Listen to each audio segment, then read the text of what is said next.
उठाला तानी कोरा दिखाई तो है बाहिया में कसी के सही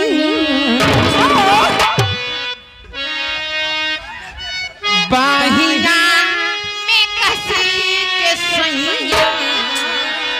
मारला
मजा ला पूरा लेकिन भगदड़ मचाए के ना है।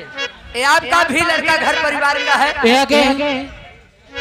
ऐसी बात नहीं है। पूरा सम्मान करूंगा, पूरा इज्जत करूंगा, ऐसी बात नहीं है। देखिए हमारे श्रीमानी बबलू निषाद आढ़त वाले मछली आढ़त वाले 1 से 1 रुपए का पुरस्कार और हमारे धर्म के बड़े हेलो ये देखिए मुबारकी के लिए लगा है बड़े भैया।